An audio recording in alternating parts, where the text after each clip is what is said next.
Okay, welcome everyone. So my name is Patrick Paul Walsh. I'm the Vice President for Education at SDSN and Director of the SDG Academy, and I'm going to moderate today.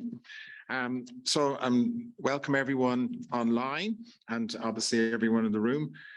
So today we're actually going to talk about an issue around Thematic Action Track 4 on digital learning and transformation. And we've called it Transforming Education for Sustainable Development with FAIR, OERs, Digital Innovation and Diamond Partnerships. So we will, at the end of the day, get to know what FAIR means, findable, accessible, interoperable and reusable, and OERs are open education resource repositories. But we'll see why this is so important when we talk about education curriculum and resources as a global public good that can be accessible all around the world and shared all around the world, right? So this is what we're looking at. So today's event, I'm delighted to say, is supported by the Irish government and the Irish Mission in New York. In fact, it's the Department of Education, Irish Aid, and the people in New York have coordinated, which we're delighted about. And we have the ambassador here, Ambassador Gerard Kyon, who's the permanent representative of Ireland to UNESCO. So just a little bit about Gerard. He's a career diplomat, but I knew him because of the work he actually has written. He's got good articles and a book on Irish foreign policy, actually, and that's how I knew him. Actually. So that's interesting. No, they're by the bed. Okay. So hopefully everyone is muted online. So please only open up the channel when you're speaking, and that goes for people in the room as well. And obviously, he has a PhD from a DPhil from Oxford, so I think that's excellent. So he's both a career diplomat and an academic in a lot of ways. So I'm going to let the ambassador have a few opening remarks and introduce the Minister, Simon Harris from Ireland.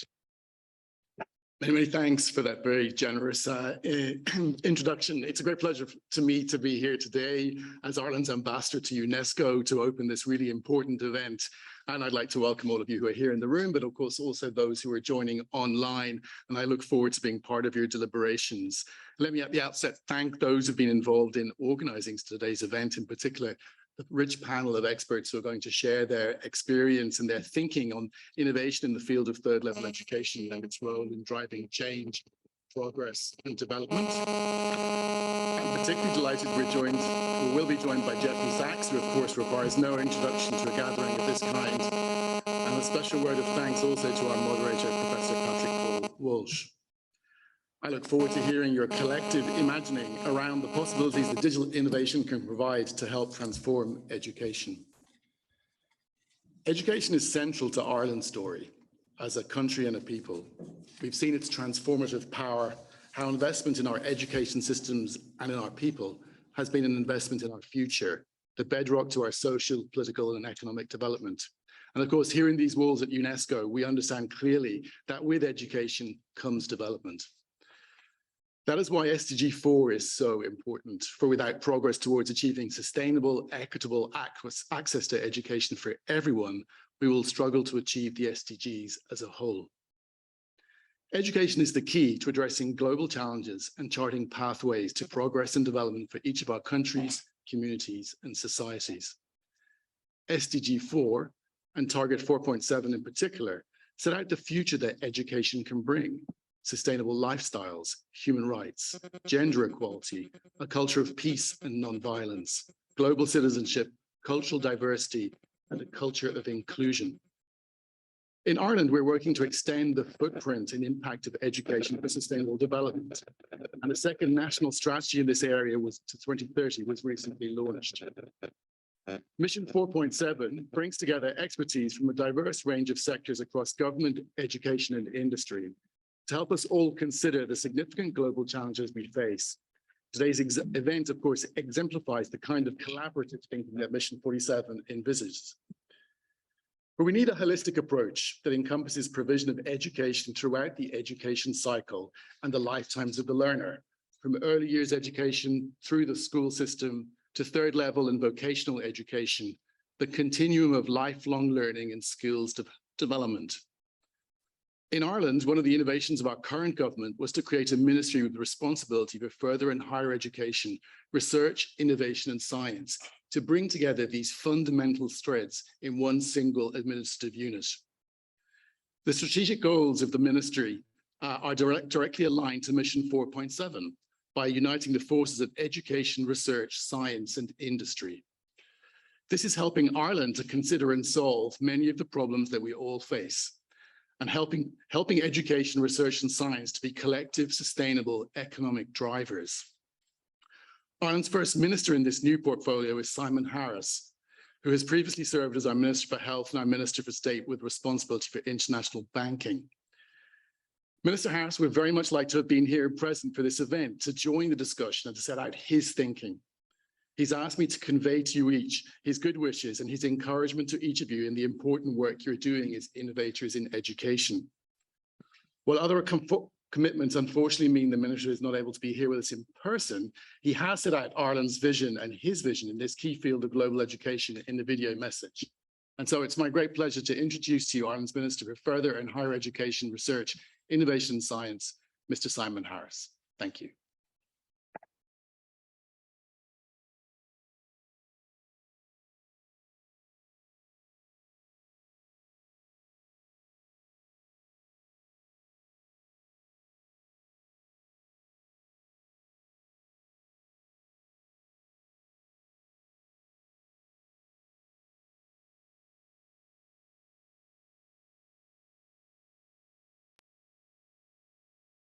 Hello there, and I'm delighted to open this session today alongside Jeffrey Sachs, a renowned economist and professor at Columbia University, as well as serving as president of the Sustainable Development Solutions Network.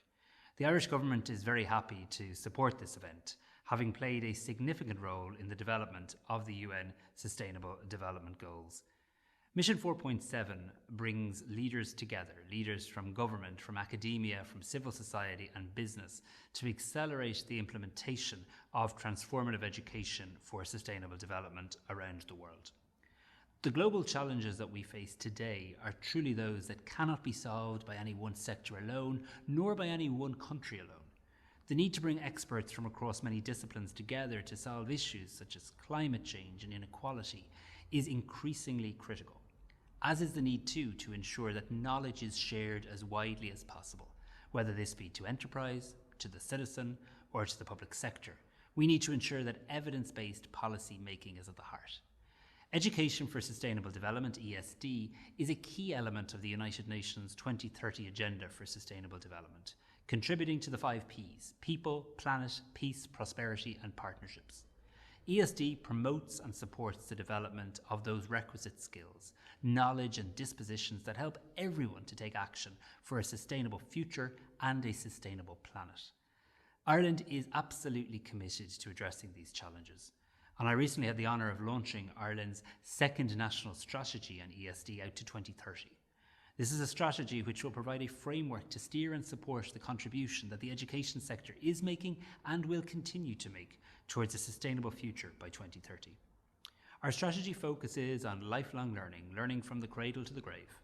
We'll extend sustainability education beyond the formal education systems out to communities and to enterprise. Ireland's approach has sought to ensure that ESD is viewed by all as good practice and that it becomes an embedded commitment to transforming our lives and our world, rather than just an additional demand or expectation upon those delivering or those receiving education. A key part of this is ensuring that ESD is embedded into our policy and operational frameworks to transform our learning environments. Sustainability and inclusion need to be at the very heart of education, with these principles not only embedded in our teaching and our learning and our research, but also in the way that we manage and govern our educational environments and our partnerships with local communities and with local enterprise too. Higher education institutions have a really vital role to play, as they're at the very centre of an intergenerational transfer and creation of knowledge for sustainable development. They play a key role in developing the capacity of our educators, as well as training our leaders for the future. The experience of the pandemic has taught us that working together has never been so important.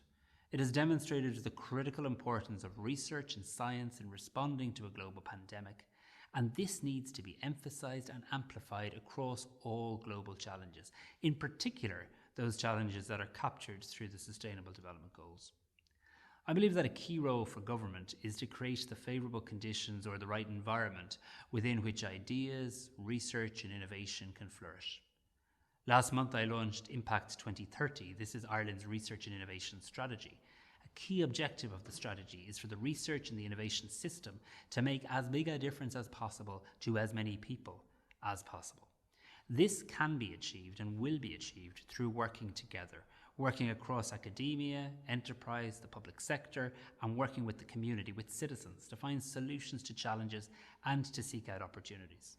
It's vital that educational resources and tools are accessible so that people and communities are empowered to make a real difference in their lives. This session will explore this theme further, considering how we can widen access to educational resources, to data and to curricula, perhaps through digital innovation for sustainable development. The SDGs are a priority for all of us as global citizens, and through Goal 4, quality education, and Target 4.7, we can drive and support real transformation and change towards a better future for all. By working together in innovative ways, we can and we will achieve positive change. Thank you.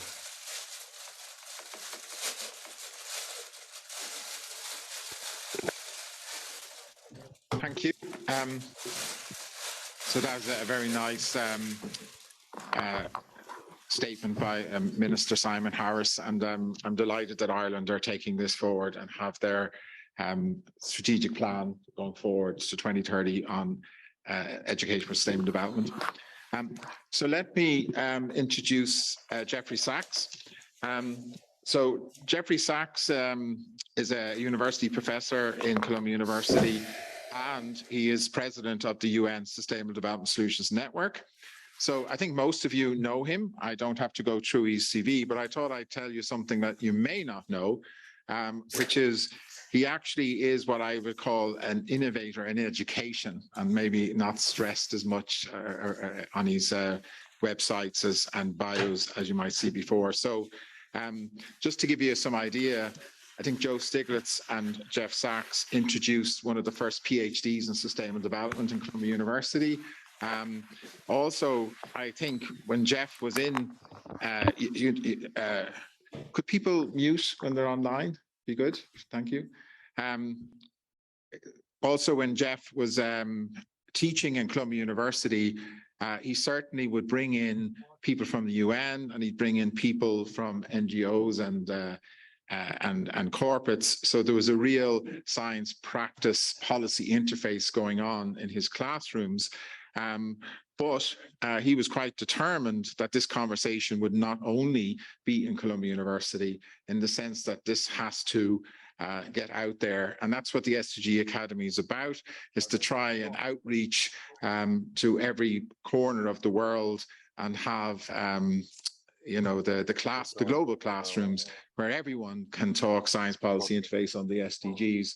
And this is definitely the spirit of what Jeff does every day in terms of going into Parliament and going into NGOs and corporates, convincing all of us to get on the pathways to sustainable development. So I'll hand it over to you, Jeff. Paul, thank you very much. Can you hear me? Yes, I can hear you perfectly well. Excellent. Well, colleagues, thank you very much. Ambassador, thank you so much for hosting us. And also, please thank Minister Harris for his wonderful remarks and for his leadership. And I want to thank the Government of Ireland for all of the leadership that you have shown on the Sustainable Development Goals from the very beginning, and we can say even from before the beginning, because David McDonough, one of your globally renowned diplomats, one of your many globally renowned diplomats, of course, helped to negotiate and formulate the 17 Sustainable Development Goals. His role was absolutely essential. I have been special advisor to the Secretary General on the Millennium Development Goals and the Sustainable Development Goals. There were 8 MDGs and 17 SDGs. And when I was advising on the MDGs, I was often asked which is the most important, and I always refused to answer because they're all important. It's a holistic agenda.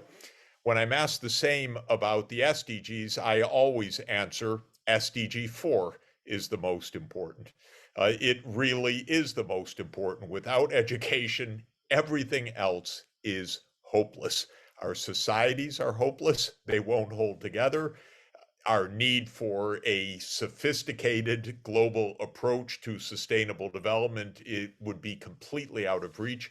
Economic development in poor countries doesn't have a chance unless we have a dramatic upscaling of the quantity and the quality of education. It's urgent.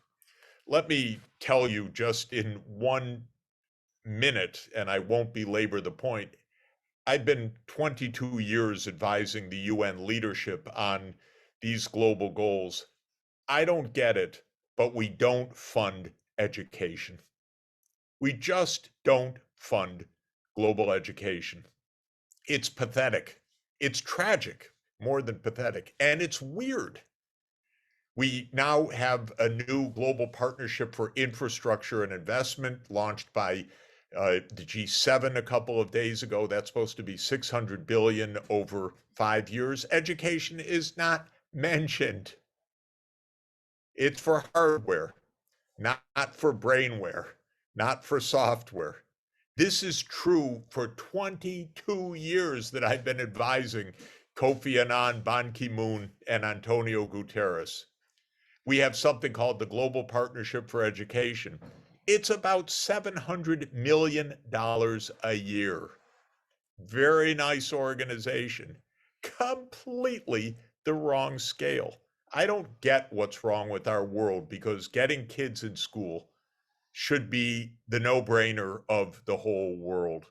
But it's not, and we're not doing it. And final point on this, then I'll turn to our topic. Poor countries cannot afford to provide education, period, on the budgets that they have. I'm telling you as a macroeconomist, this isn't a matter of choice, goodwill, public leadership. It's a matter of poverty. You want kids in high school, we're going to have to help the low-income countries to do that. We need education finance, or the kids won't finish high school. And the girls won't even finish lower secondary school. So this is absolutely basic. Now, let me turn to our topic, which is how digital can change all of this. Digital is an incredibly powerful tool. We know it, we talk about it, we don't apply it properly at a global level. As Paul mentioned, I've been hosting a global classroom for 14 years because I said, why don't we connect kids together and our campuses together? At the beginning, it was pretty complicated. You needed a telephone operator, you needed 30 minutes to get groups online. Okay, now everybody can click on a Zoom. We should be doing so much more of this. Live classrooms, interconnected classrooms, global partnerships. And this is not only for university students, it should be for primary and secondary school students so that they see we're in a world. We're not just in our local village or local community or local city, we're in a world. And if American and Chinese young people would be talking with each other, we wouldn't have what we have right now, which is a disaster of diplomats yelling at each other because they don't know each other. It's the only reason, by the way, that they yell, because there's so much prejudice, so much bias, so little knowledge. So we need young people to be connected, and we should be using digital technologies for this. Now, SDSN's Mission 4.7 aims to both curate a curriculum, and Radhika Yangar will talk about that, and she is helping to lead this process together with Paul of putting together an appropriate curriculum for every level, from lower school all the way through continuing adult education. SDG Academy has more than 30 MOOCs available for free. And I'm happy to say I meet people all over the world who are taking these classes for free because that's a good way to do it and a good way to get this out. So Mission 4.7 is one specific part of the puzzle, and that is how to help every learner learn about sustainable development. And as the ambassador said, not just, and the minister said, not just about climate and the environmental issues, but about citizenship, tolerance, cross-cultural appreciation, culture of peace, which could not be more important or more missing, unfortunately, in our world right now. So first point I want to make is curate education for sustainable development. Get it online. Help to have an appropriate curriculum. Of course, finance so that kids are actually in school. Second point, we should be using digital for very low cost access to university education, almost for free. I proposed this, I have to say, at my own university. They said it doesn't fit our business model, but it has to fit somebody's business model for online mass free higher education, because we need a whole generation of hundreds of millions of young people to learn at the tertiary level. And this is the beauty of online. I can reach, or any of us can reach, thousands of students in a lecture. And of course, by using online tutoring, you can have a tutor in one continent and a student in another continent. You can have office hours that are worldwide. We can do so much more now with the tools that we have. So low-cost online higher education, please. We're trying to roll that out for especially African young people because the need is urgent, and I think a great deal can be done. Another point is, of course, using digital for hard to reach. I've been working in villages with Radhika in Africa and in remote rural areas of India. Africa's a much bigger challenge, actually, these days. But there are places where you can't get a qualified teacher, or you may have a qualified generalist, but not somebody who can teach math or can teach science or can teach other subjects. But connecting the young people with a teacher in the city who is teaching online to kids in villages nearby or not nearby for that matter, but who is an expert in the subject matter and who can train local teachers or help them with the curriculum. This is another absolute must. Another point that I'd like to emphasize, which was mentioned by all of the previous speakers, by the minister, by the ambassador, by Paul, is that in our age where we need a new direction on the planet, we need new technologies, we need an overhaul of the energy system, we need an overhaul of the agriculture system. We're living through a digital revolution that is at least as great as the first industrial revolution, and I would say as important as electrification was to our societies. There's going to be a tremendous change of jobs and skills needed for decades to come.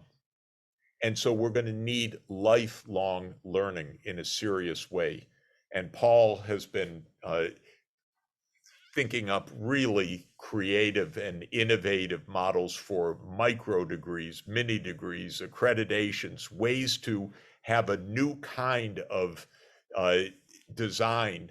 My wife's a medical doctor, so I watched her go back to school every year in what's called in the United States continuing medical education. She had to get a certain number of credits each year as a practicing doctor after 20 years of clinical practice.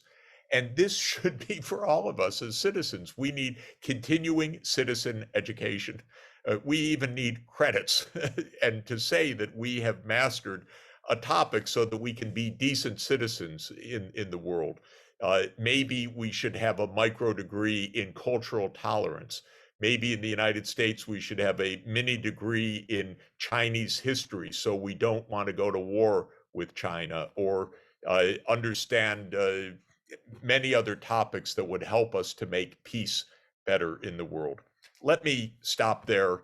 These are just a few quick points, but to emphasize curating sustainable development, global classrooms, low cost or zero cost higher education, reaching the hard to reach, lifelong learning.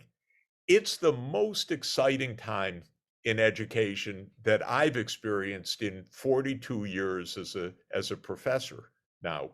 For the first 30 years, everything was basically the same. Stand up in front of a room, maybe with a blackboard behind you, and hope you didn't bore the students to death. But with the digital world, what we can do and should be doing is completely amazing. Let me express one hope, I hope not out of turn. Maybe Ireland could be the great champion of SDG 4. It's so much in the spirit of the country. It is so much in your leadership. It fits so much with Ireland's traditions, and how Ireland kept civilization alive in some of its darkest moments. It reminds me, if I may say, that when President Kennedy spoke in the Irish Parliament in 1963, and he said, little countries can do great things, and none has done more than Ireland. And I think that is true. I want to subscribe to President Kennedy's wisdom on that.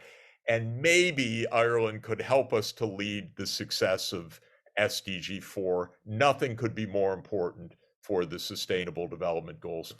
Thanks so much for letting me join, and back to you, and congratulations on this event. Okay, thank you very much, Jeff. So no pressure on the SDG Academy team or on Ireland. We've got our homework, but give us. We'll try and get it done by 2030, but it might take a little longer. Interesting, Paul. If I may say just one word on that. I had a very interesting discussion yesterday. Everybody acknowledges we're not going to finish this agenda by 2030. Next year, when we have the big midterm, I think we need to change the term from Agenda 2030 to Agenda 2050, not to slow us down, but to make clear that a whole generation is going to be committed to this. So this is really Agenda 2050. We should think in those terms in a positive way, and let's get it done. And then, yes, absolutely, I want to keep the pressure on. Thanks. So I have till I'm 85. Okay, so the Minister of Education and Religious Affairs in Greece was supposed to come, but she didn't make it, but she did send a video. So Nikki Keramis is going to give us an address, and most of us know that she's been a really tough reformer of curriculum towards the SDGs in Greece, and has won many awards. So we'll play her address.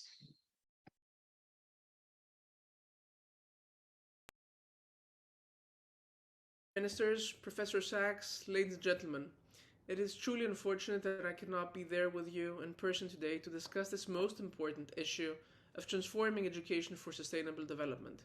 Initially, I was not able to come because we are currently introducing a new bill in Parliament which aims at exactly this, namely the quality upgrade of universities in Greece and how to better connect them with society.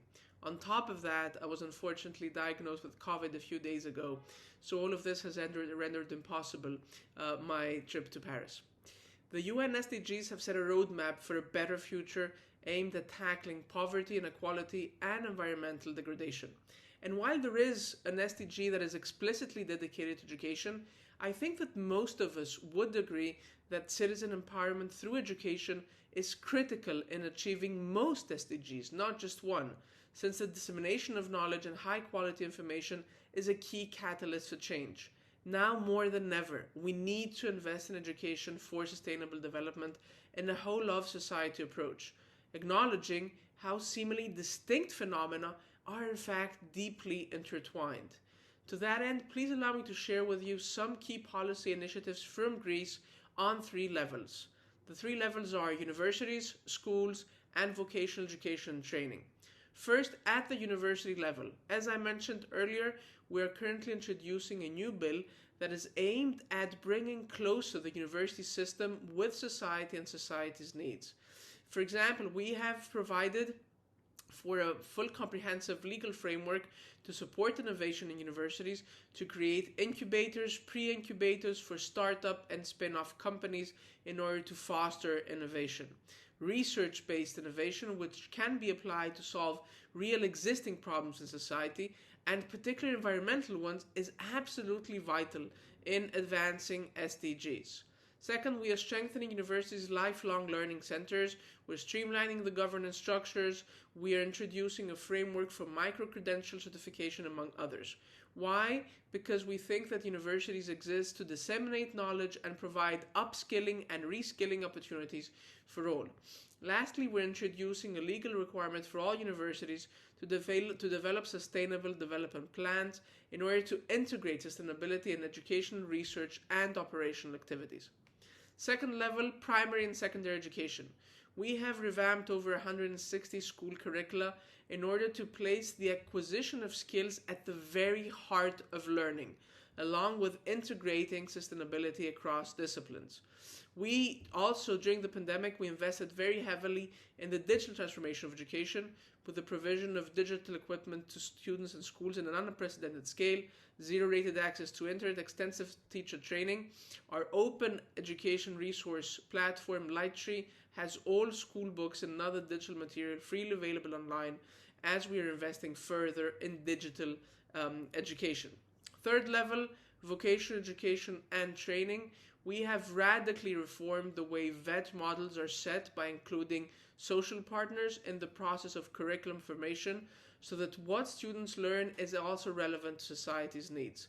To offer just one example, in order to support Greece's efforts for decarbonization, we have introduced courses for technicians for renewable energy sources. So we first go and detect the needs of society, both at a national level and at a regional level, and then we take that into account when deciding what specialties to offer and how to form the various curricula. Ladies and gentlemen, when it comes to education for sustainable development, we believe it is essential to start as early as possible and to aim as broadly as possible. We have to integrate sustainability across the board, from pre-K to universities and lifelong learning. This will ensure that our common efforts have an impact and that we will be able to meet the sustainable development goals. Thank you so much for including me in this most distinguished group. Thank you for your leadership. Thank you for your attention.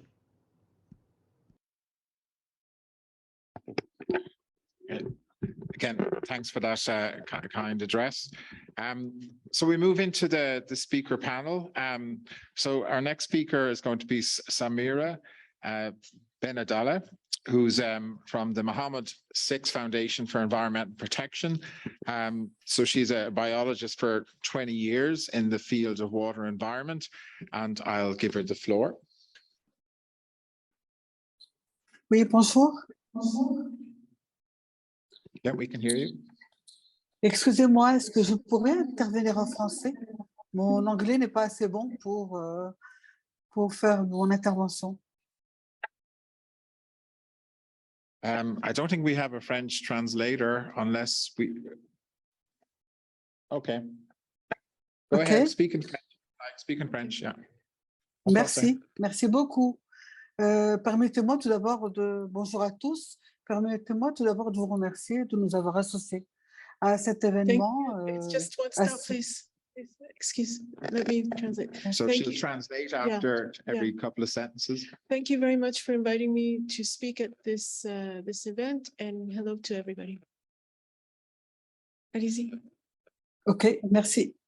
Donc, permettez-moi tout d'abord de vous remercier de nous avoir associés à cet échange sur les avancées de l'éducation au développement durable. Une éducation en perpétuel mouvement, en évolution continue, mais qui est seule reconnue aujourd'hui comme un catalyseur clé pour atteindre les objectifs du développement durable. Et c'est précisément dans cette vision. Excusez-moi, Oui, madame, il faut que vous Oui. arrêtiez chaque... Sinon, j'y arrive pas. Thank you very much je vais très vite. Je vais trop vite. Il faut que vous arrêtiez après quelques phrases parce que je ne peux que le faire. D'accord. OK, merci.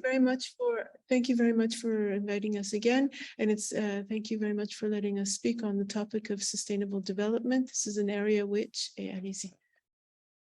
C'est précisément dans cette vision, cette démarche que depuis sa création, il y a plus de 20 ans aujourd'hui, que notre institution, que je représente aujourd'hui, la Fondation Mohamed VI pour la protection de l'environnement, sous la présidence de son... Oui, allez-y. It's precisely in this area that for 20 years our institution, the institution Mohamed VI, allez-y. Sous la présidence de son Altesse royale, la princesse Al-Hassana, donc qui s'est engagée. That the president of our association, the princess... Son Altesse royale, la princesse Al-Hassana. So Bala Asma has been working in this area and supporting our work. Qui s'est engagée à faire progresser l'éducation au développement durable et s'est inscrite dès le départ dans le cadre du programme des Nations Unies pour 2030, avec comme principale mission... Oui. Has committed to sustainable development within the framework of the Sustainable Development Agenda 2020. Avec comme principale mission fondamentale la sensibilisation et l'éducation au développement durable. As a principal mission, awareness raising on sustainable development. L'objectif de la Fondation est d'accompagner tous les apprenants dans une prise de conscience des enjeux environnementaux. The success of our foundation is to accompany all the stakeholders, all the participants in awareness raising in fundamental understanding of sustainable development. Passant par la connaissance des thèmes clés de l'environnement et du développement durable, comme les changements climatiques, la biodiversité ou encore la protection des écosystèmes. Starting by the issues related to climate change and ecosystems and biospheres. Et tout ceci pour assurer des comportements adéquats. In order to ensure the behaviors which are adequate. Aujourd'hui, nous avons près de 20 programmes nationaux et internationaux qui ont été progressivement implémentés à l'échelle locale, puis nationale, puis internationale. Today we have we have 20 programs which are at the local, national, and international level. Les programmes, les opérations et les initiatives concernent tous les acteurs de la société. Et c'est ce qui fait aujourd'hui une valeur ajoutée à la Fondation et elle est devenue un acteur majeur de la sensibilisation au Maroc. The actors of these programs have become major stakeholders of these activities in Morocco. En 2019, forte de ses acquis et désirant amplifier son action, la Fondation s'est enrichie avec l'inauguration d'un centre multicible entièrement dédié à la sensibilisation et à la formation au développement durable. In 2019, in order to consolidate these gains, the center has put in place a center which has a targeted approach. Ce centre est aujourd'hui une vitrine pédagogique exemplaire en termes de construction durable. C'est un laboratoire à ciel ouvert. It's a pedagogical center on sustainable development. It's an open-air laboratory on sustainable development. C'est une plateforme physique et digitale de développement de compétences et de production d'outils pédagogiques. C'est aussi un hub pour l'Afrique. It's a platform which is physical and digital, and it's also a model for Africa. Il ne cesse de capitaliser, de consolider les acquis de la Fondation, mais aussi de renforcer et étendre son action environnementale à l'échelle nationale, régionale, voire internationale. It aims to consolidate the work of the foundation in Morocco, but also to scale up its work at the national, international, and local level. Ces cibles, c'est toute la société, mais en priorité, bien sûr, les jeunes. Pourquoi les jeunes? Car nous pensons que nous devons les outiller pour qu'ils puissent préparer les générations futures à penser et à agir pour le développement durable. It targets all of society, of course, but in particular the youth. And the reason it targets youth is because they're fundamental for the future. Nous devons les préparer et avec une pédagogie diversifiée et les mener à penser autrement pour agir autrement. We are preparing them to think differently in order to act differently. Nous avons 4 programmes qui sont importants et qui sont aujourd'hui implémentés. Nous avons comme par exemple 2 programmes emblématiques comme Éco-École et comme Jeunes Reporters. Éco-École, par exemple, pour des niveaux du préscolaire ou du primaire. We have 4 programs, of which 2, for example, is on Auto-École, which is for young journalists. Ce sont des programmes qui sont implémentés maintenant dans toutes les écoles marocaines. Plus de 2800 écoles sont aujourd'hui impliquées. These are programs which are implemented in all Moroccan schools, and there's more than 2,800 programs which have been implemented. Plus de 33 000 éducateurs sont aujourd'hui formés et engagés. 33,000 teachers have now been trained and are committed to the work. Des outils pédagogiques variés sont mis à leur disposition, des plus classiques aux plus complexes, comme des plateformes collaboratives, des jeux interactifs, etc. Pedagogical tools have been put at their disposition, from those that are the most straightforward to those that are the most complicated, such as collaborative platforms, etc. Le programme Jeunes Reporters pour l'environnement est aussi un programme international où les collégiens et les lycéens produisent des enquêtes journalistiques, des photographies et des vidéos pour révéler un développement durable non acquis. The program Young Journalists is also an international program in which middle school and high school students take photos and do reports on issues about the environment and showing the work that has to also continue to be done. Toujours dans cette même stratégie de faire avancer les objectifs du développement durable, en 2019, un autre programme très important, Global Schools, a été introduit et expérimenté par le Maroc. In the same light, the program Global Schools in 2019 was started by Morocco and was launched. Et ceci à côté de 2 pays, la Turquie et le Ghana. This was done in 2 countries, one in Turkey and in Ghana. Global School, c'est un programme du réseau de solutions pour le développement durable, SDSN. Et grâce à ce réseau, la Fondation, en partenariat avec une université, une grande école, a pu déployer ce programme mondial. This school is part of a network, and the Fondation is working with universities and grandes écoles, higher education institutions, to deploy this internationally. Ce projet pilote est composé de 8 phases. Il est toujours en cours, mais les premières phases sont très probantes. There are 8 phases of this project, and the first phases are in action. Nous avons pu mobiliser plus de 80 experts, professeurs, inspecteurs de l'éducation. Up to 80 experts and professors have been mobilized. Nous avons pu analyser, cartographier des cursus scolaires de 12 années du primaire. We have done a mapping and analyzed from 12 years primary K-12 education. Plus de 284 manuels de tous les niveaux scolaires ont été cartographiés. and also manuals, 204 manuals have been mapped of school materials. Des résultats très intéressants ont apparu puisque la quasi-totalité des manuels montre la présence des objectifs du développement durable.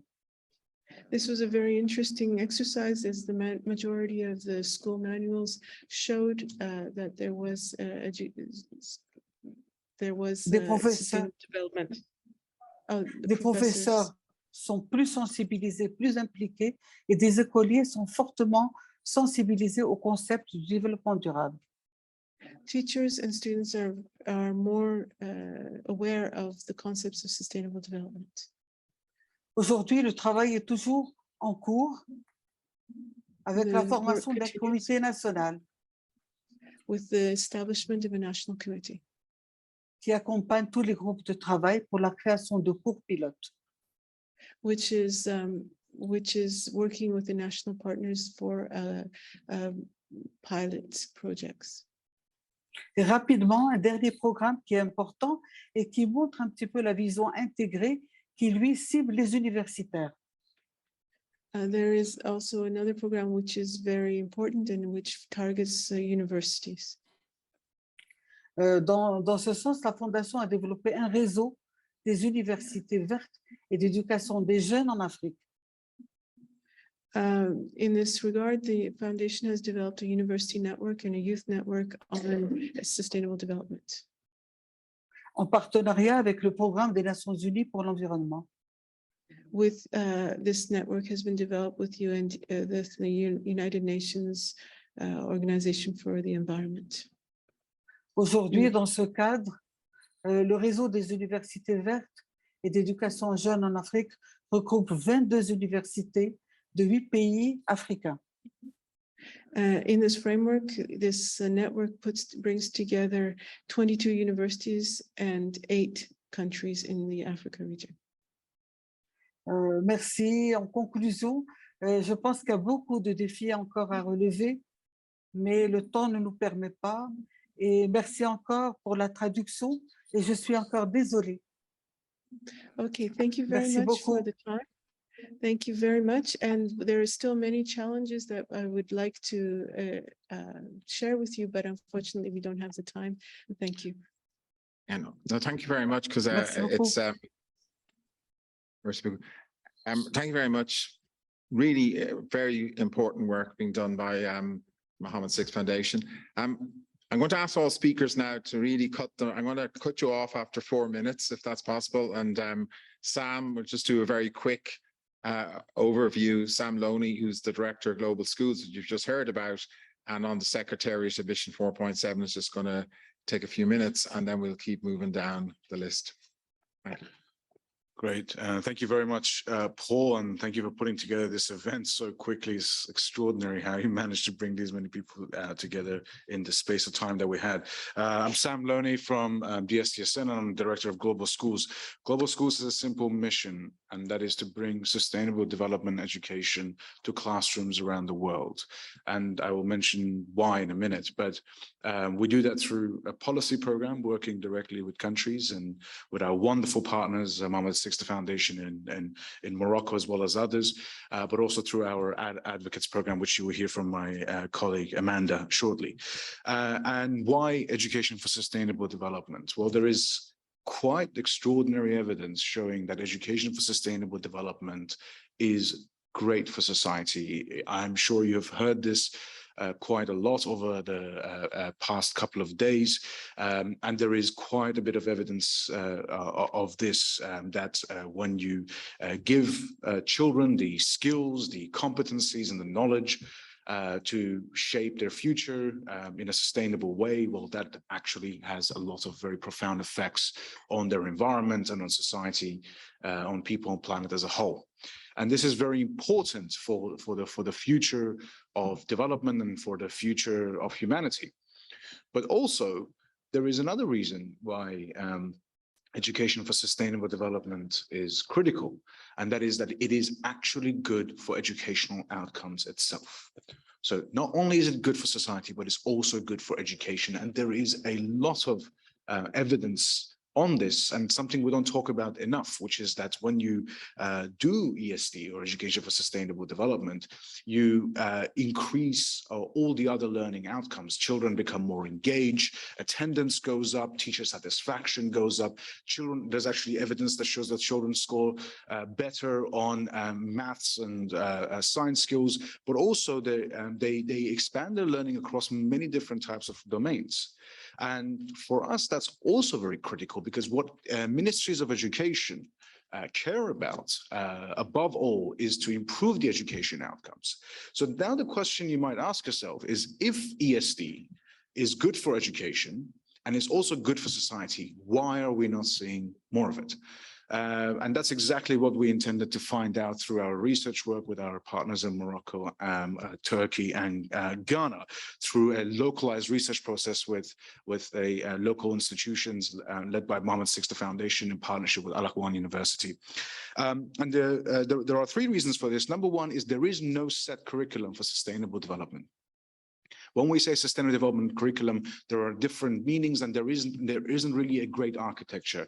The UNESCO learning objectives is a great start, but I think we need to get a lot more detail than that. And that really can help set the framework for what we mean by sustainable development education, but also for us to be able to actually measure it. This is something that we intend to do at Global Schools. The second one is that teachers are not trained on this. This is a new concept largely, and there are bits and pieces of training work being done, but comprehensively, we're not seeing the teacher education at the national level that is required to scale this up and make it transformative. And thirdly, it's that the driver of teacher education and driver of educational change and reform is the curriculum itself. And what we need to see is either the updating of curriculum, which takes a very long time, or actually at the very least, the updating of the textbooks, which teachers can use to creatively teach this. So there's a lot of work that needs to be done, but a lot of this can be best achieved through policy work. And for that to happen, something like Mission 4.7 can bring, the idea is to bring together different stakeholders, from policymakers who are taking the lead on this, to private platforms that are really populating the content and gathering this content, but also from academics and practitioners who can come together and discuss best practices, but also think about a comprehensive approach in terms of scaling up ESD. To do that, policy is key. And that's what Global Schools hopes to achieve. And through this conversation, we hope that we will be able to build the partnerships to be able to do that. Thank you very much. Thank you, Sam. I'll keep moving it along. So Tanis Giannakopoulos, who's the Chief Librarian in the United Nations headquarters, and he's done some wonderful creative things, which he'll tell you about, but he has a lovely open science conference every year that he brings stakeholders to, which means that we can continue the conversation today in that forum. But Tanis, you have the floor. Thank you very much, Paul. Thank you to the ambassador. Thank you to the Minister of Ireland. Thank you very much for inviting the UN librarians to this forum. I hope you can hear me. We can hear you out. So, thank you very much. So, greetings from New York. I just wanted to bring some perspectives here from the side of the preservation, the side of the conceptualization of who is actually managing this type of research that education needs, and students and researchers actually need in order to bring into purpose the actual scientific aims and goals. I want to apologize myself as well. I was also diagnosed with COVID yesterday, but I'm holding it there. So the first thing that I wanted to bring into this discussion is the fact that we usually call about the continuing citizen education. We're talking about lifelong learning. We know that access to information, access to knowledge, the research output that I would like to call knowledge, is extremely important so that we can all continue a major principle of science, which is the replicability of science, the ability to replicate scientific experiments, to replicate surveys, replicate research, to make sure that science is trustworthy and credible. When we ask people around the world to for continuing education and for lifelong learning, we perhaps need to make sure that there is a universal knowledge commons that will be available for them to access the information that they need in order to progress into their educational path, whatever that path may be it in the pure sciences or the digital humanities and so on. Yet, I'd like to bring some studies that were discussed very widely in the last Open Science Conference in November 2021, where we were informed by researchers globally that at this very moment that we are asking the world to be climate conscious, there is less than 30% of climate change research that is available to the public, that is available to the researchers.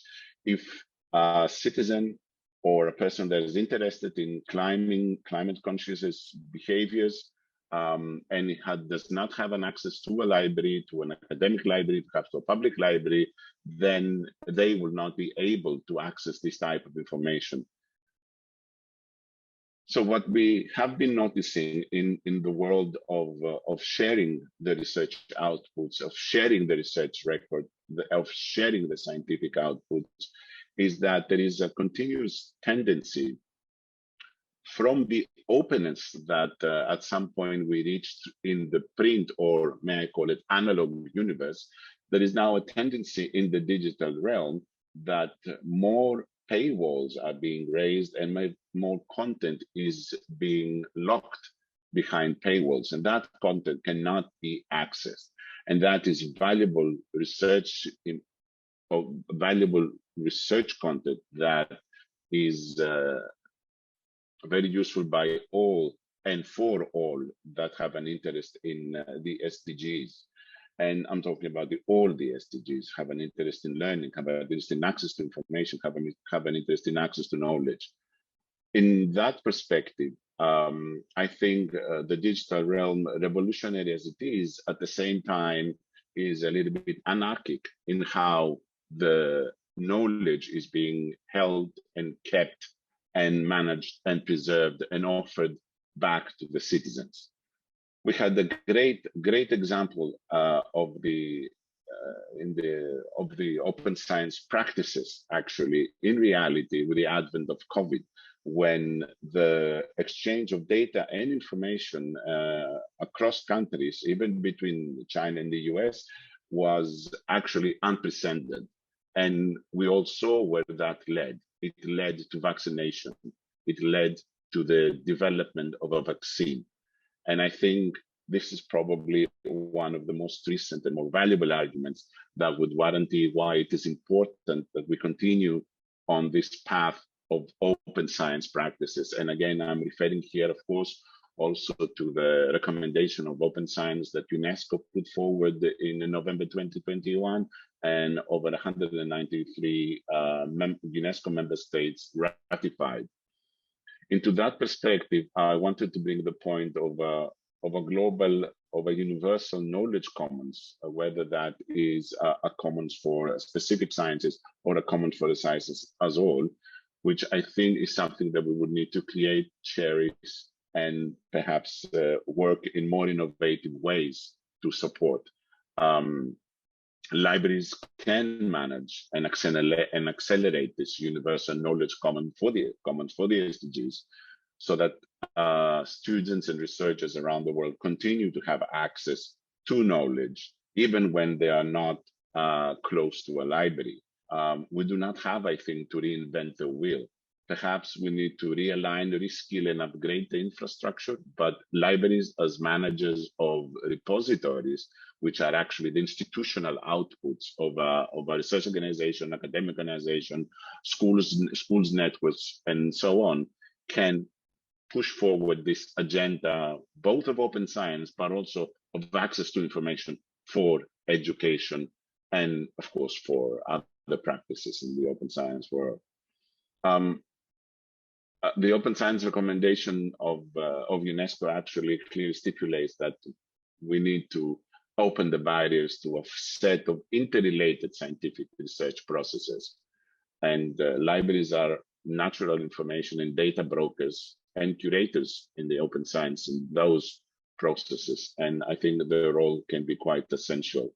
In that realm, I think we also need to note that the licensing of content that becomes available online uses modalities that relate more to the print world rather to the digital world. I'm delighted to see a representative from the Creative Commons today who will elaborate on the wonderful work that is being done on new licensing models for digital content.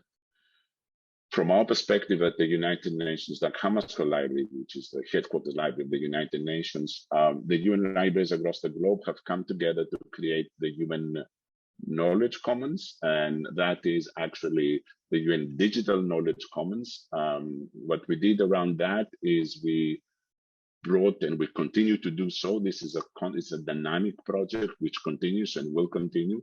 We are bringing together content that is produced by UN entities around the globe, and we offer that freely online through the United Nations Digital Library, which has become a standard reference source for everyone in the world that wants to access policy content and United Nations related content and so on. The idea. Tanis, can I ask you to conclude a little, because I'm very conscious of time? Yes, of course. I just wanted to show that this is sort of like how the way we are progressing on that idea of a universal knowledge commons from the United Nations perspective.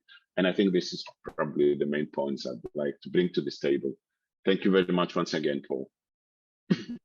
Yeah. No, excellent contribution. So I'll keep moving on. Zeynep Vargalu, who's the program specialist and coordinator of the Open Education Repository Dynamic Coalition in Unesco, and I'll give her the floor. Thank you very much. This is quite exciting to do it in hybrid at the same time. Just to let you know, those that are watching from outside, the thing behind me looks different in real life. It's not even the same colors. It looks better on the screen, I think. I would like to just take up on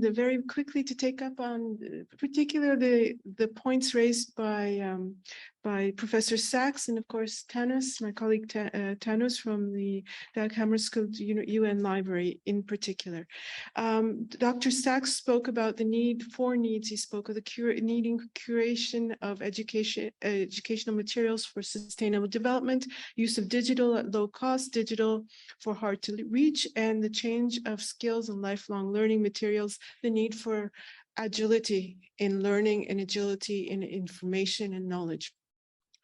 And I'm going to speak to you today about the UNESCO Open Educational Resources recommendation, which responds to each of these points and also responds to the point of Tanis just a couple of seconds ago about the need for universal knowledge commons. So if you bear with me, I'm going to give you background on the recommendation and then explain to you how this all fits together as I speak, I hope.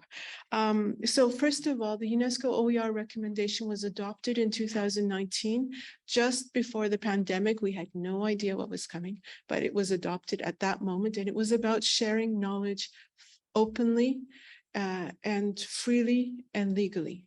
And it was the first and remains the first UN normative instrument in openly licensed content. In it, there is a definition which underscores that OER are learning, teaching, and research materials that are available in the public domain or on an open license that allows no cost access, reuse, repurposing, adaptation, and redistribution by others, and a definition of open licensing. And this is really, really, really, really important. If there's nothing else that's maintained in this discussion is the issue of open licensing and sharing. And I think Cable is on the screen there, and he will provide you with more information on open licensing. But this is the key for us to share information and to build information and to create information and to work together. Now, this material, this recommendation has 5 areas of action, and the added value here is that 193 governments on this planet, we have only about 200 governments on the planet. So basically the entire planet, the governments of the entire planet agreed by consensus to work in 5 areas of action in order to be able to mainstream open educational resources and in effect, make open the default. These 5 areas are capacity building. The second is policy. The third one is ensuring that they're accessible and inclusive and multilingual and quality. I know that's more than one word, but you get the idea. Sustainability, and sustainability, I will just qualify here. In the document, they're talking about sustainability in the materials. So the crux of the matter is that teachers and learners don't shoulder the costs of the materials, that there is a business model that allows for it to continue without being carried by the users or by the principal beneficiaries. And the 5th one is international collaboration. And it's about bringing everyone together, making sure that the different sectors, the different parties and the stakeholders in this group actually work together. And in this regard, the stakeholders, who are they? It's not your usual educational family, if you like. We have, of course, education industry, ministries, institutions, professors, associations of teachers and students, etc. But there are also cultural associations. So there's libraries, and we're very, very happy with it because libraries are extremely important. They are probably the blood that keeps knowledge flowing. And after everything is done and finished, there's still libraries. There were libraries before and there will be libraries after. They might not look the same, but they are still there because they are the temples of knowledge. I'm sorry, that sounds a little religious, but it's true. And I think the work that's being done by the UN library and also the work of Thanos and calling for universal knowledge commons in this area is vital. Because we have to maintain knowledge, build knowledge, create it, share it, curate it, as also underscored by Dr. Sachs. And I think this recommendation provides with the means. There is the science recommendation that talks about science, but this recommendation talks about educational resources and what their role is. Now, there is another thing that we should probably underscore. Recently, very recently, there is the UN Secretary General Digital Roadmap. There's this meeting here today. Action Track 4, which is under which we fall today, is about digital cooperation. And it's very important, and our discussions here are actually one of 4 side sessions on open educational resources and open sharing of knowledge. So we would have to imagine that this is a really key point that has to be developed. And sustainable development is really about our survival. And therefore, the discussion we're having now, I hope that you will be able to use the open educational resources recommendation as a tool to move forward and as fuel for these important discussions, because it is here to support all the 4 issues that were highlighted by Dr. Sachs. Thank you. Thank you. Thank you, Zeynep. So I could listen to you much longer, but unfortunately we're going to have to keep, but that's excellent. And on that note, the blood that supports the system, we've got 2 librarians coming up. So Niamh Brennan first. So Niamh is a program manager for research informatics in Trinity College Dublin, and I'll let her take the floor. And when we were in Science Europe, we coined this phrase diamond access and diamond partnership. So she might explain that, which is a response to Tanis. It's the opposite to what Tanis was describing. Go ahead, Niamh. Thanks very much, Paul. And can I share my screen? Now you're muted, Paul. Go ahead, try. Are you able to share? Or do you want to put the slides, Sam? If you go to share screen. It's that one's the blue one, Open it. Okay, sorry. Yeah, and go back in.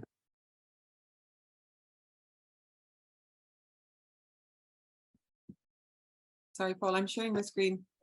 No, we're going to share from here, Niamh. So if you could just hold off on that. Go Okay, I'll ahead, give Sam. I think she's already shared it. Okay.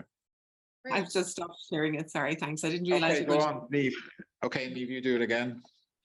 Will I share my screen again? Yeah, this is like a phone call that people are keep ringing each other until, but you work away. Okay. Yeah, we have it.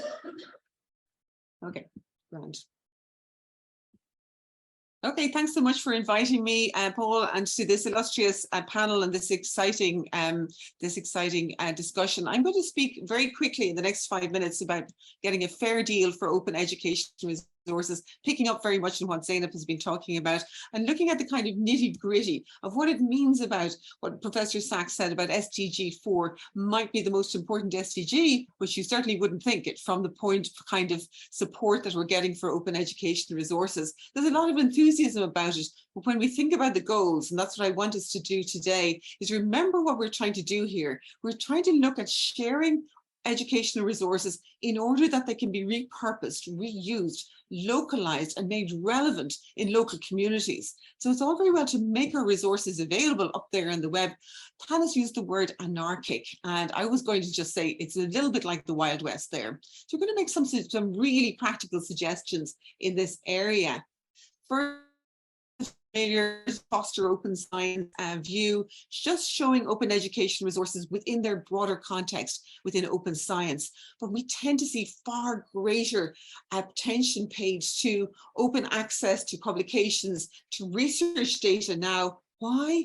Maybe because education tends to be the poor relation. That's what I'm hearing from a lot of our lecturers and academic staff, that it's doesn't get the same importance attributed to it as research. Let's see how we can adjust the balance. When I look at open education resources, they remind me of research in that they are research data. They're digital, they're multifaceted and varied.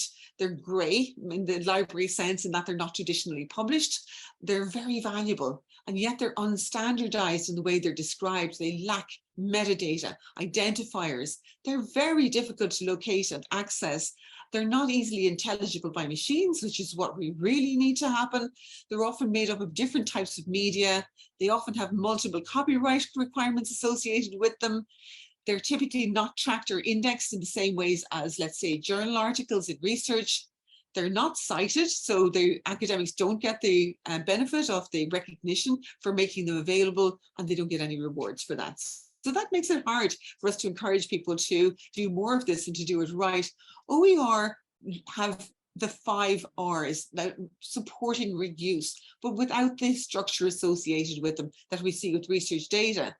Just to illustrate, research data has Go Fair, the organization and movement, the data management plans online, standardized research data management like the Science Europe template, data citation indices, resources like Impact Story for tracking the impact, inclusion in open citations and open science metrics, etc. So this is why I'm suggesting that we should make open education resources fair, findable, accessible, interoperable, and reusable, not just as a lofty statement, but as applying specific principles. The FAIR principles to data were there so the research data could be organized so that it could be easily accessed, understood, exchanged, and reused.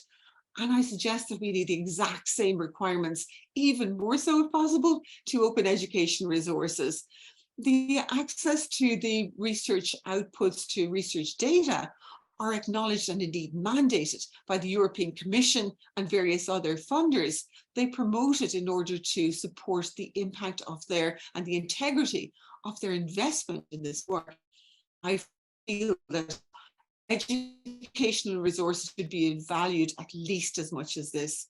Open education resources are created with sharing in mind, but sharing is not supported as well as for research. The expected open repository standards, metadata, identifiers, licenses, I'm looking forward to Cable's presentation in a few minutes, to support interoperability, harvesting, repurposing, and reuse are not generally available in the same way or if they are available, they're not applied to open education resources. That makes it so much more difficult for, let's say, a town planner in a town in Bangladesh who wants to take one of the SDG MOOCs, Academy MOOCs, and repurpose it and localize it for relevance in his or her local community. It's going to make it really difficult and expensive for them to do that, to achieve that.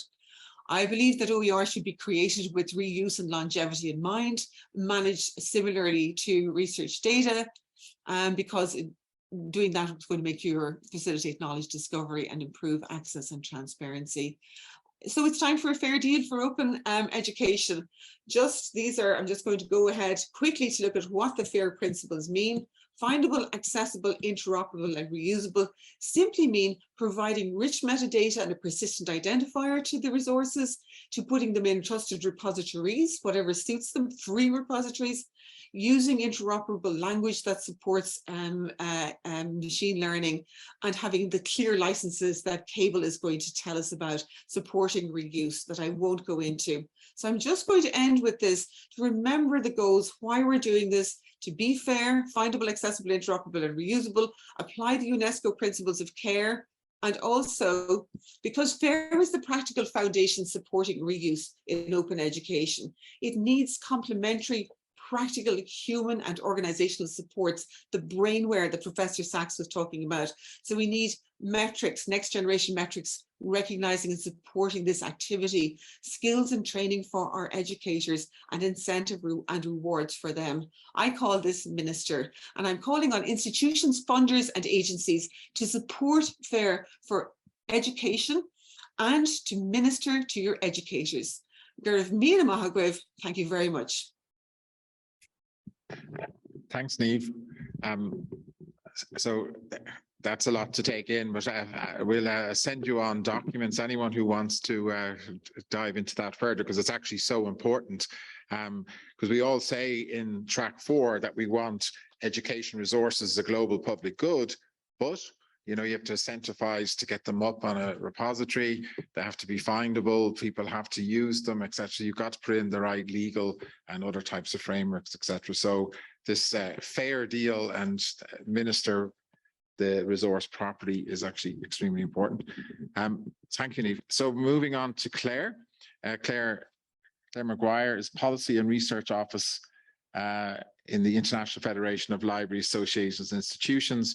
And I'm going to hand the floor just in the interest of time. That's right. Yeah, sure. Thank you. And it's lovely to be here from IFLA. We're the global voice of the library profession.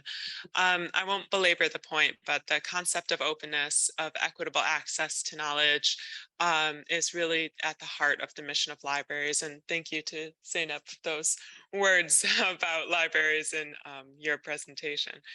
And this is also one of IFLA's core values, that the belief that people and communities and organizations need universal and equitable access to information for their social, educational, cultural, democratic, and economic well-being. And in this, there's a strong connection between access to information and the pillars of sustainability. And we can then view open education resources as a vector of social justice, a democratization of knowledge, and an opportunity to transform old paradigms of who benefits from and who creates knowledge towards a knowledge society in which all are members. And to achieve this, we need transformative action. We need to utilize and optimize our networks. And the societal benefit of OER and their impact on achieving SDG 4 is upheld by UNESCO's 2019 recommendation. But further, as was noted, the recommendation really reflects the multidisciplinary and multi-sectoral nature of the stakeholders that should be involved. And this work is being done, but transformation that can counter the trend towards privatization of information will require stronger partnerships in the creation of open knowledge systems. So systems that are both the organizational structures and processes that bring together open content creators with infrastructure and with users. And as has been noted, libraries are and continue to be key actors in open knowledge systems, in the creation, the curation and promotion of these materials. And this process of curation is essential if we want to develop collections of work that really add value to educators and learners. And the creation of open material isn't enough. We would risk it perhaps going undiscovered. We need this content to be discoverable, and that's something that libraries are well placed to do. But beyond discoverability, curation of these resources also offers opportunities to bring resources together that build an understanding of and aid education for sustainable development. For example, many libraries are building repositories of material that helps educators address topics like climate change, health, anti-racism, and media and information literacy. I came across an example at Penn State University. The university libraries run a repository of open and affordable materials, which this initiative was started by faculty members who are pioneers of open courseware, but it has been since been taken on by the libraries, and it offers a range of course material that are free to download, remix, translate, localize, and adapt, that focus largely on climate change and environmental sustainability amongst a range of other topics. And one point I want to stress is that to achieve target 4.7, we need to reach outside the walls of our institutions and reach people where they are. And one unique trait of libraries that perhaps hasn't been touched on is their position within communities. And public libraries have a role to play in connecting learning material with people of all ages in support of sustainable development.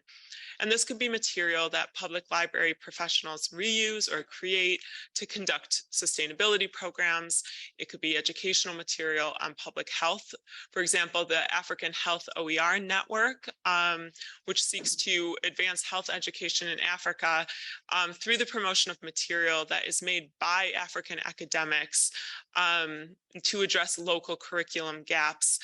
OER Africa has an ongoing partnership with AFLIA, the African Library and Information Associations and Institutions, and they are carrying out a project to help librarians in Africa reimagine their libraries as community spaces for open access to information through awareness raising and training on open licensing and open knowledge with around 50 librarians across Africa. And to this, I would come back to that point of enabling the localization and the diversification of knowledge. UNESCO's Futures of Education report stresses we must promote increased diversity in knowledge, linguistic diversity, diverse worldviews, diverse ways of knowing that have been left out of the knowledge commons. And to keep the lens on target 4.7, education for sustainable development must be able to be localized to be effective. Not all OER is universally relevant, and we must empower educators to participate in creating knowledge that draws on local culture and local knowledge. Libraries within our schools, our universities, and our communities are well placed to assist. So perhaps I will close with just a few recommendations moving forward.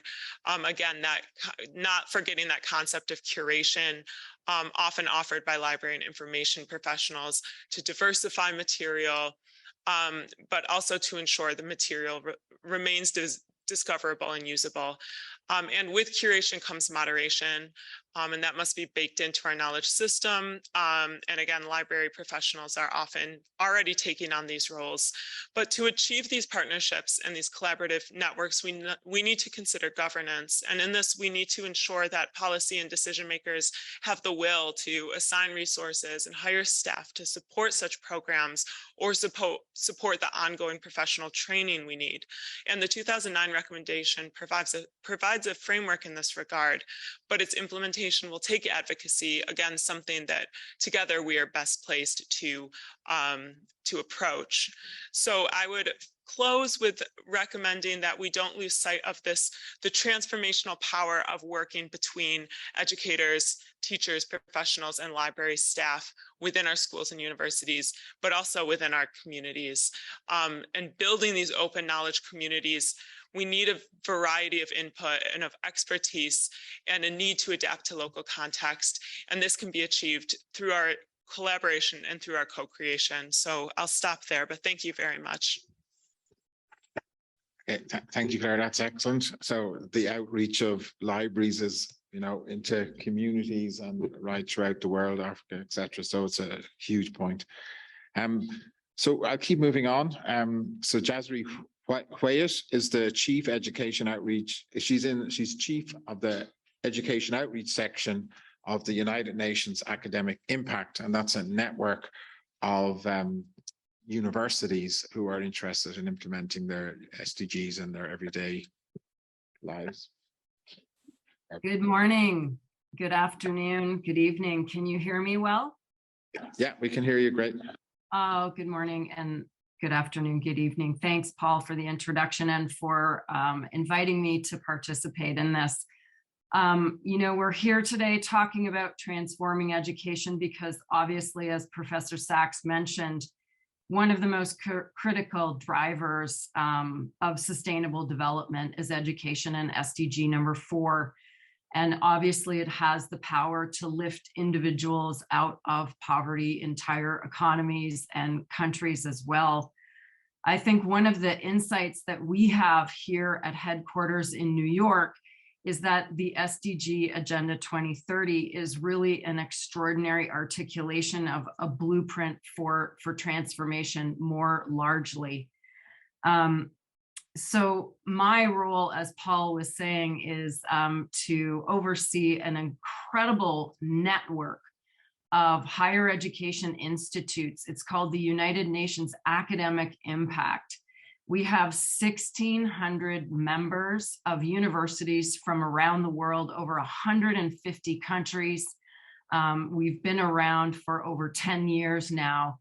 And we work with institutions all around the world in higher learning to align with the United Nations values, principles, and especially with the Sustainable Development Goals. And I think it's really imperative that we recognize the value of networks of knowledge sharing. And a key strategic way that we work with all of these member institutions is to convene them.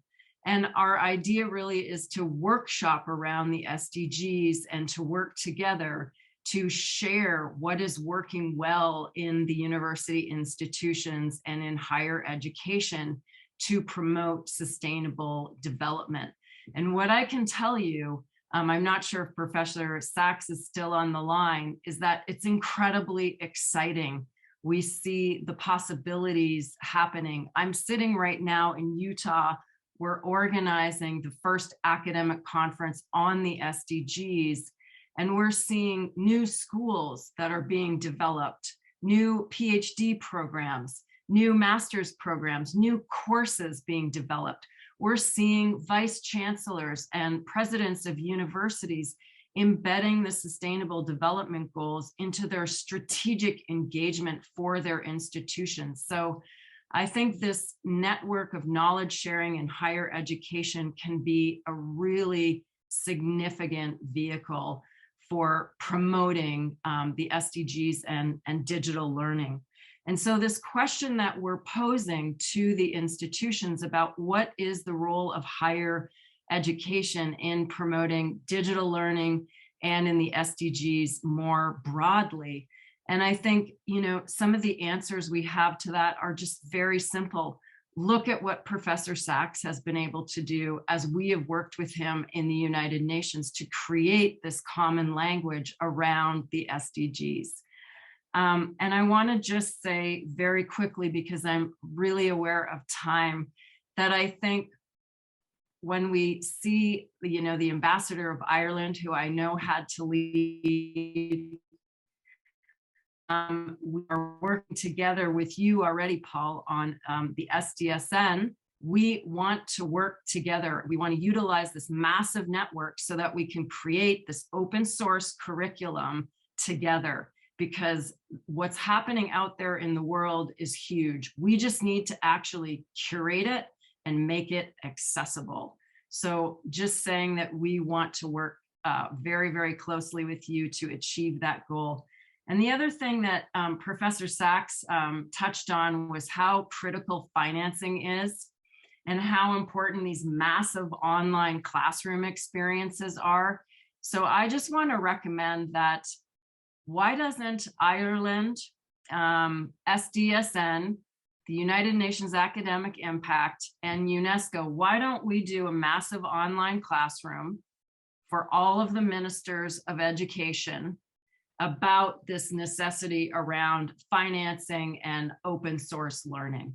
So I just want to leave that as my final thought as a way forward out of this important conversation that you have convened. Thank you so much. Right, so consider that done. Another easy home, but I think it's actually quite doable. And edX said they're going to help us with it. So I think it's consider it done, get the ministers of education in. So thank you for that. So I'm very conscious of time and I really have to apologize. So I might try and cut people down as short as we can. So I'll just, so Trina, so another, and we're going to include the IAU obviously in that network as we do. So Trina Jensen is from IAU, and she's the manager of higher education and digital transformation. So that's the International Association of Universities. Thank you very much, Paul, and thank you for this opportunity. And I definitely agree with the words just before that it's very important to bring together universities around the world, and that is actually the core mission of the International Association of Universities.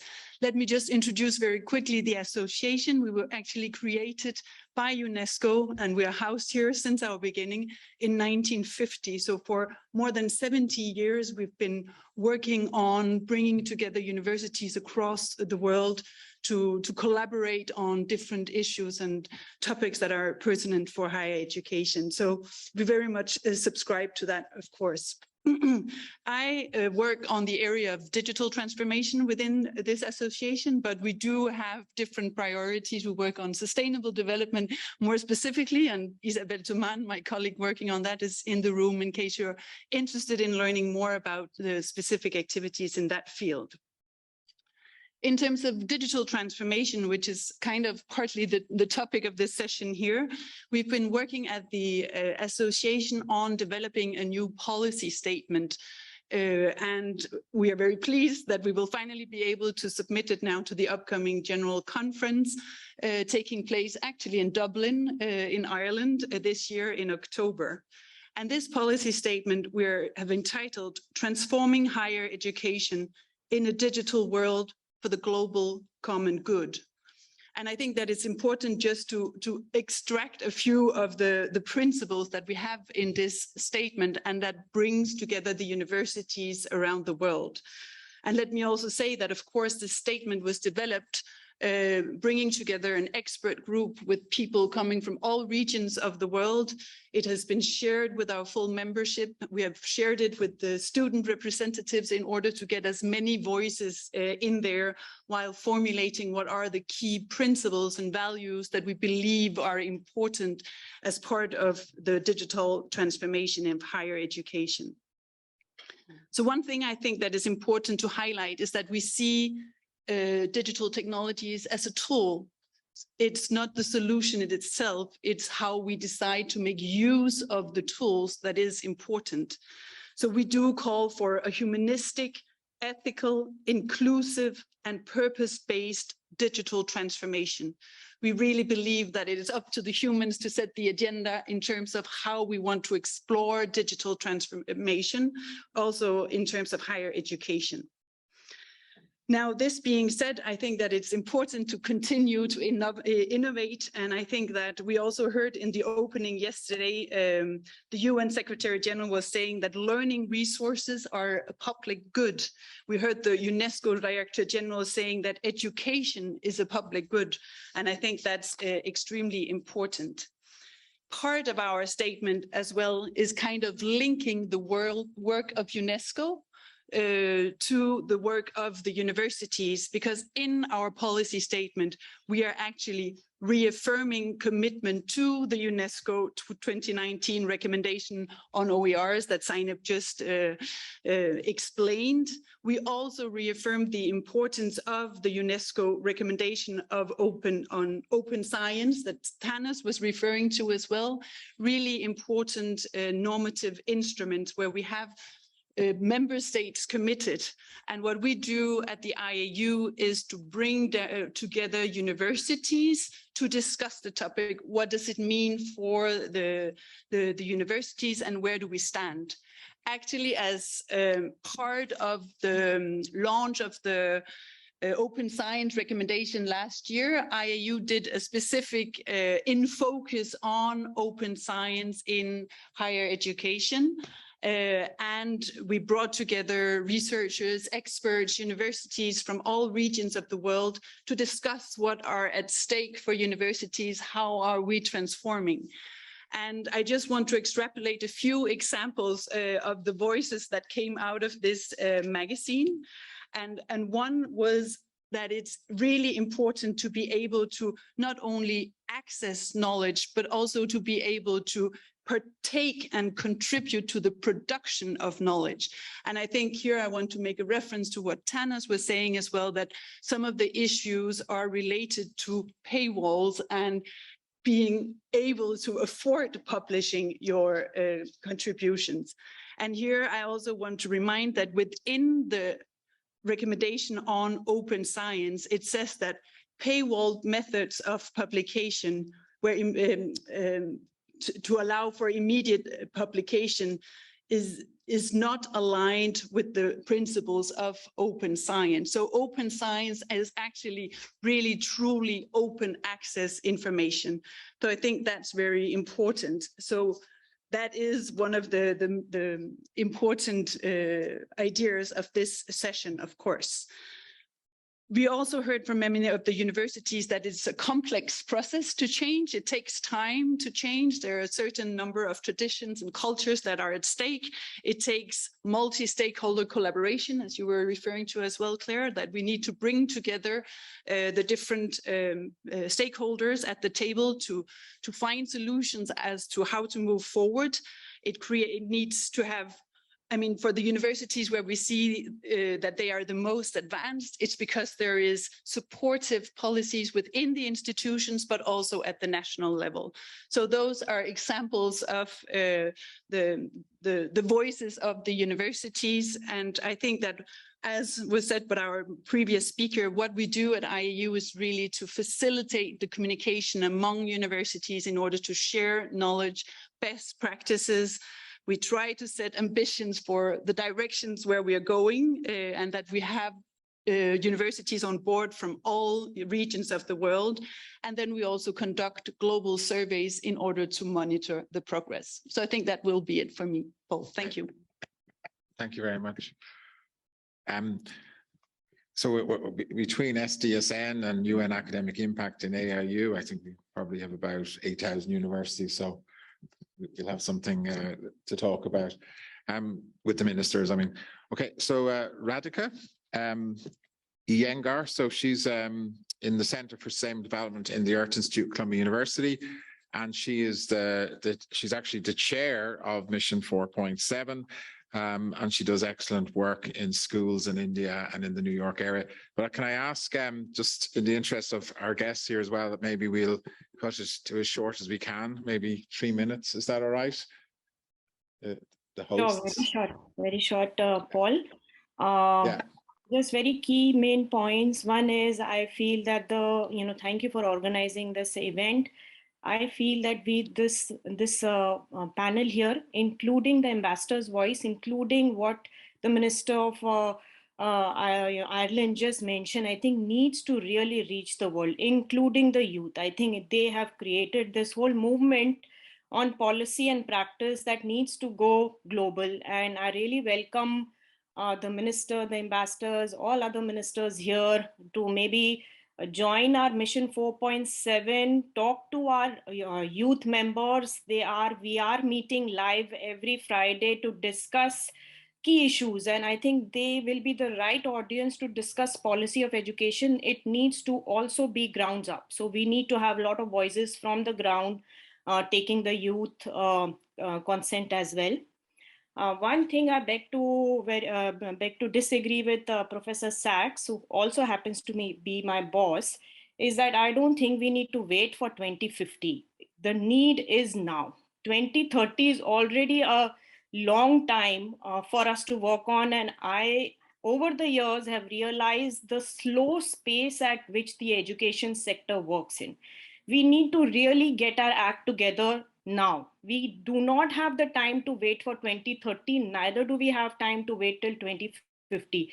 So I would really urge this consortium to have a plan, have a concrete plan on how we are going to make this possible, not just for institutions, but directly reach the youth who are observing things around them, who are seeing what the environmental sustainable development challenges are locally, and can we have skills and knowledge related courses that can help them to get those skills needed now, so that they can work with their local governments, local councils, to come up with those plans. I've seen here, we at the Center for Sustainable Development, we have a program called the Eco Ambassadors, and we've been observing their needs in terms of their eagerness on creating plans, local plans on global carbon emissions.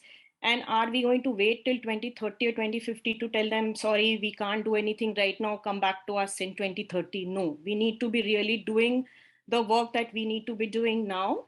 And for that, we have Mission 4.7, which will take the Transformation Education Summit ideas and really reach the masses, really reach all the students who are looking for the content that they need to focus on localization of these larger global goals. We are working at the policy level, advising various different ministers of education, state ministers of education, and then we are also working at the practice level, where we are developing and curating content that have the systems thinking approach, so that we are solving integrated problems, because life in general have integrated problems, and we need to be creating those courses that address those issues holistically.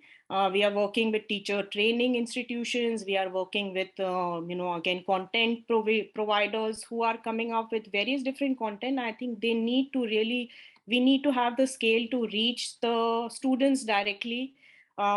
It was in, earlier before COVID, we saw that the schools were the only place where students got a lot of the information. But now after COVID, there's a lot of discussion, a lot of non-linear ways of learning where students are going online and directly accessing the information that they need to access these local issues. So I would suggest to definitely look at our website. I'll share the link on the chat, and let's reconnect. Let's not just this be like a one panel amazing event. It has to really percolate with us coming together and creating a plan. And Paul, I think you are the best person to get this together. Thank you so much. Okay, thank you for the kind words. So that's Mission 4.7. So definitely have a look at it, mission4.7.org, and get involved. So that's the call there. So moving on to Laura Kernetskis, I think I'm pronouncing that very badly, who's was the first director of the Centre for Innovation and Teaching and Learning at the University of Cape Town. Again, I apologize for this, but if you could keep it to 3 minutes, that would be really great.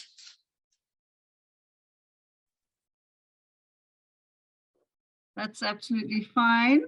I did give you a slide, but you can ignore it, Paul, because having listened to everything that you work away, it's coming up. Yeah. No, but I'm changing exactly what I'm saying. You can leave it there, but that's going to be the end of what I'm saying rather than the beginning. So basically, just listening to everyone, the Sustainable Development Goals are more essential than ever. And I hear that SDGs are a blueprint for transformation. But the thing that I really hear listening to everyone is how education has become part of a post-digital society. And by that, I mean, not that there isn't a digital divide, there is, but the fact that it's impossible to live in society in the world today without being part of digital systems.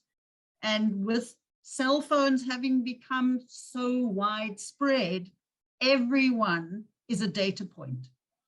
You might not be a data user, but you're a data producer, and you certainly have a data trace. And it's been interesting to me listening to everyone today that the pandemic has hardly been mentioned. And yet the pandemic has changed education fundamentally. And it's changed it in two ways. The first way has had more attention given to it. So the first change has obviously been the shift online and the implications for pedagogy and for teaching, for learning, and these have been mentioned already quite rightly. But the other change that we saw at the same time has been the flood of private companies entering education. And there's a huge confluence that has happened with privatization and digitization. And what it's all added up to is the datafication of education. And this has got a huge amount of implications for equity. So the reason I think this is a particular concern is, first of all, because there's been massive edtech investment, the number of unicorns, the amount of venture capital that's gone into education. The global south is now considered to be new markets. But not only that, the big tech companies, the ones that are known as mamata, in other words, Meta, Alphabet, Microsoft, Apple, Twitter, and Amazon, are now providing free tools, so-called free tools, to less affluent countries and institutions. But of course, they're not free. The price is personal data, and with companies like Facebook and Google, obviously that data is going into a much more complex ecosystem. And it's the affluent who can afford to opt out. And you might ask, why am I talking about all this when we're talking about open education? Because what we're seeing is that surveillance capitalism has infiltrated education, and there's more need for open education than ever before. But what I would like to plead for is that we see open education as being beyond licenses, beyond resources, and we see open education as a new kinds of business models. So someone spoke earlier about knowledge commons. What I'm really concerned about is that the proprietary company publishers, for example, have appropriated the open education model. So someone was talking about publishing paywalls. What we're actually seeing is access paywalls. We're seeing publishing paywalls. So now what's happened is that if you can't pay the article processing charge, you can't publish. And so we've just got this complete cut out exclusion of half the world's knowledge, all the research from the global south, etc. And it's really worrying me that the open education agenda and open access agenda is being appropriated in this way. So that slide that I was going to talk to for 3 minutes, and I'm not because I'm sure I'm out of time, is really an answer to what can be done. And listening today has really underlined for me the urgency of doing more about these very, very serious concerns. I'm happy for the slide to be shared because there isn't really time, but it's really about a group and individual formal and informal strategies, many of which we've heard about today. So I'm going to stop there. Yeah. Thanks, Emil. That was excellent. And we'll share that slide. So we got it. And that was an excellent intervention. So I'm being a bad chair. We've only 15 minutes left. So I've decided to do, hopefully I don't catch Gable out, but I'm going to jump to, let's say, the hosts, or I'm going to jump over some of the hosts and jump to Gable Green, and he's the Director of Open Knowledge Creative Commons, and maybe 3 minutes, Gable, just to, you've been quoted quite a bit today, but you can give us your Twitter sell on this. Thank you, Paul. I will keep it under 3 minutes. Yeah. Thanos discussed the importance of a universal knowledge commons, and while there are many challenges that have been discussed, I'll focus my comments on one critical path component. As we build these robust, free, open, public digital learning content and platforms, we need to ensure many things. I'll focus on two. One, publicly funded educational resources and research needs to be openly licensed by default. The public should have unfettered legal and technical access to the knowledge that the public pays for. UNESCO has supported this position for over a decade now. Second, as we build and share these open public digital learning content, or OER, the legal details really matter. If we don't get the details right, it doesn't work. For learning outcomes to be improved at scale, including the most marginalized, this public content must be freely available, openly licensed, curriculum aligned, available in multiple language, adaptable, and contextually relevant. For an educational resource to be an OER, it must be available not only at no cost, but also openly licensed or dedicated to the public domain so that others may legally reuse, adapt, and share the OER. The legal rights to adapt is critical for regional and local uses, translations, and iterative innovation as we work together.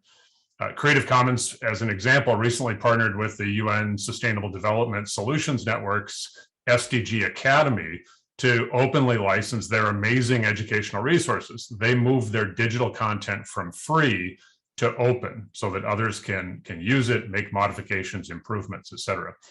The world has used Creative Commons international open licenses for 20 years now to make open educational resources open.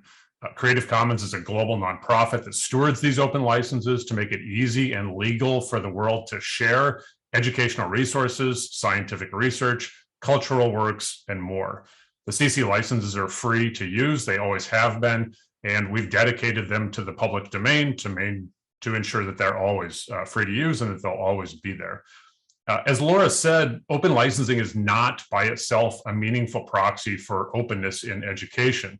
We're all trying to work toward improved access, better quality, greater student success, empowering open pedagogies, local knowledge and voices, etc. Open licensing educational resources is not the end goal, but it is a necessary condition for public open educational resources. Creative Commons stands ready to support your organizations, your governments, and their educational institutions as we collectively move forward in this work. Feel free to contact me anytime. We're always happy to help. I'll bring the right resources to the challenge. And I'll also be in the summit in September in New York, and we'll be happy to participate in any conversations there as well. Thank you, Paul. Okay, that's really, really excellent. And you know, the libraries are an enabler, but I can tell you that Creative Commons licenses and the things that you're doing are just so vital to this this kind of idea. So we're more than appreciative to you. And I will set the group around some of the details of those that you shared with me actually on the Creative Commons license and the different things you can do with remixing and other things. So I'm going to jump to Caroline Mole, who's Director of Partnerships at edX. And 3 to 4 minutes would be great. I'll go quick, Paul. Thank you for being here, and pleasure to meet you all and be part of this fantastic conversation. So for those of you who don't know edX, the organization that I represent, edX is an online learning platform that was founded in 2012 by Harvard and MIT. And it was one of those first MOOC, massive open online courses platforms. Over time, we host courses from individual courses, from micro credentials for like micro bachelors, micro masters, and then boot camps, executive education, and full degrees.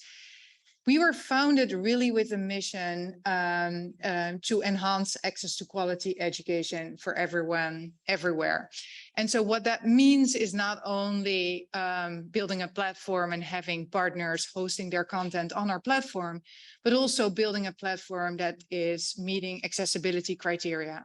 For those who are visually or auditively impaired, they can still learn on our platform.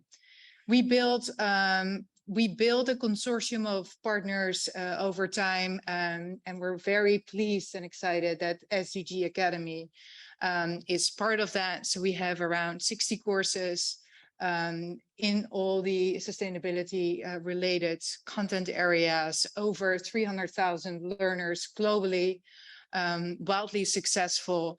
And so that's an example of a partnership, but other examples of partnerships are with the World Bank, universities like Cambridge University, Oxford University, really a network of a global consortium. Our platform is open source, and that was part of the mission. And it means that everyone can set up their own open edX instance. That means that governments have been taking the lead in building their own platform and hosting content for their own citizens to support nationwide learning. Other initiatives that we see is that governments fund nationwide learning. And we've seen as well initiatives that governments take to educate the teachers by using our courses, because not all the teachers have the qualifications to teach, in particular, the newly developed digital skills. And so we've been supporting those type of initiatives as well.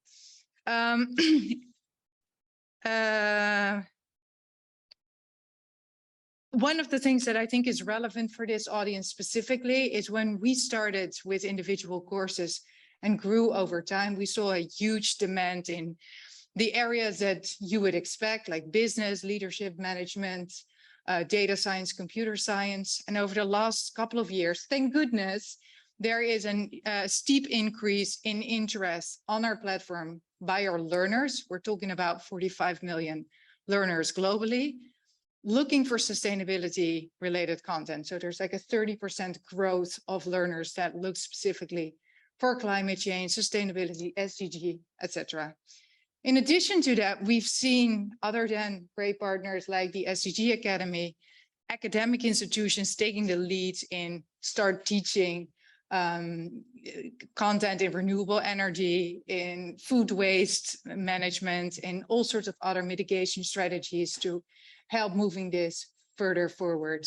And then lastly, we see a steep inclination in job skills, which is how we sort of match content and inform our partners to build courses that match the needs of the market. So let me pause here. Was that 3 minutes? Keep going. So that was brilliant. So again, when you have open education resources, that can be reused and people can be incentivized to use them to get micromasters, microbachelors, professional certs, etc. So, but you have to have, as Gabe was, the necessary condition is to have those resources in there for people to use. Okay. Nicole Allen is Director of Open Education at Spark USA. So I give the floor to you, Nicole. Sorry for the rush. Wonderful, thank you. So I work for Spark, which is a NGO working with libraries and policymakers to make our systems for sharing knowledge and research and education open by default and equitable by design. There have been so many great points during this conversation. I think the main thing I want to underscore is that as we work to build more innovative digital systems, we should be making sure that they don't replicate the barriers of the past, many of which are steeped in legacies of injustice, racism, colonialism, other forms of discrimination, and even open systems can be inequitable. And we really need to be intentional throughout our policies, practices, and leadership to put equity into the foundations. And I think this is evident in the area of research publishing and some of the conversations around the future there. Paywalls are, of course, an example of the analog legacy imposing itself on the digital world. And we believe that research, and especially government-funded research, should be accessible to the public. And paywalls just create a dynamic where there haves and have-nots. But as I think Laura noted, this goes beyond just outputs of knowledge. It's also about participation and shaping it. Countries are developing open science policies and open educational resource policies. We need to consider how to build these systems in a way that are open on all sides of the knowledge life cycle. I also just want to pick briefly back up on the thread of surveillance capital. And I don't believe the issue of artificial intelligence has come up in this conversation, but I do know that it's going to have a role in education and digital innovation in at least some countries. Mine, the United States, is one of them. And these tools can provide adaptive, personalized learning opportunities. And in some cases, this can provide great benefits in cases where teachers aren't able to provide the individualized instruction students need. Using artificial intelligence and other tools like that can benefit students. But the point I want to make is from the work of the American scholar Safia Noble, that artificial intelligence is a human rights issue. And even the most advanced digital systems are still built by humans and subject to the same kind of biases and errors that we as humans are.